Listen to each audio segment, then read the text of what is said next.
जय माता दी भक्तों, welcome back to my channel Shweta Rajput versatile. तो भक्तों, आज मैं आपको ललिता सप्तमी की व्रत कथा सुनाने जा रही हूँ, तो कृपया करके ये कथा ध्यान पूर्वक सुनिएगा।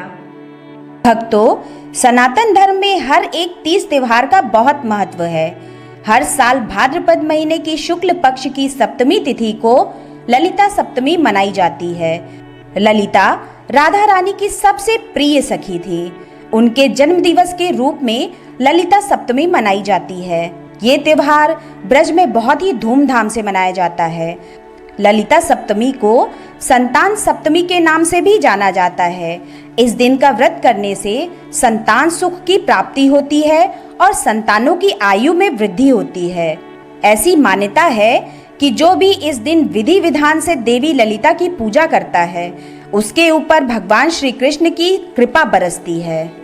भक्तों, ललिता सप्तमी व्रत देवी ललिता को समर्पित है, जो वृंदावन की एक गोपी हैं। इस व्रत को पहली बार श्री कृष्ण द्वारा बताए जाने पर रखा गया था।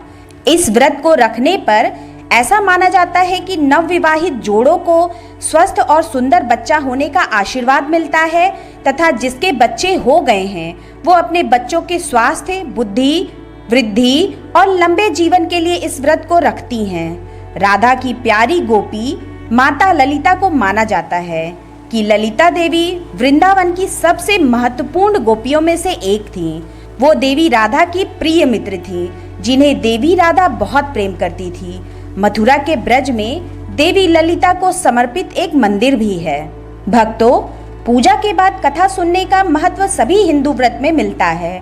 संतान सप्तमी व्रत की कथा पति पत्नी साथ मिलकर सुने तो अधिक प्रभावशाली माना जाता है। भक्तों, सनातन धर्म में राधा कृष्ण को प्रेम का प्रतीक माना जाता है। धरती, आकाश, पशु पक्षी और पेड़ पौधे सभी राधा कृष्ण के अटूट प्रेम के साक्षी रहे हैं। भगवान श्री कृष्ण की बांसुरी की धुन पर राधा रानी के साथ साथ उनकी सखियां भी मोहित हो जाती थी। भगवान श्री कृष्ण सभी सखियों को प्रेम से गोपी कहते थे।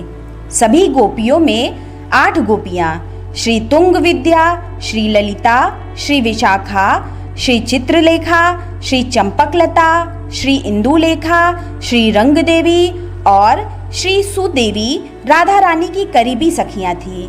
8 गोपियों ने राधा रानी के प्रति कृष्ण की प्रेम लीला में सदैव उनका साथ दिया।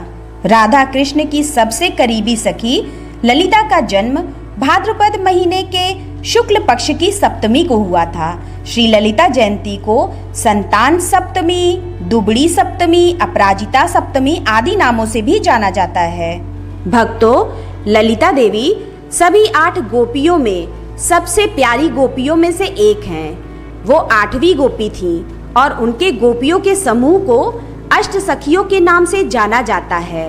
सभी 8 गोपियां अर्थात अष्ट सखियां अपने प्रिय भगवान कृष्ण और राधा रानी के लिए दिव्य प्रेम प्रदर्शित करती हैं। ललिता देवी को राधा रानी की सबसे वफादार दोस्त के रूप में जाना जाता है।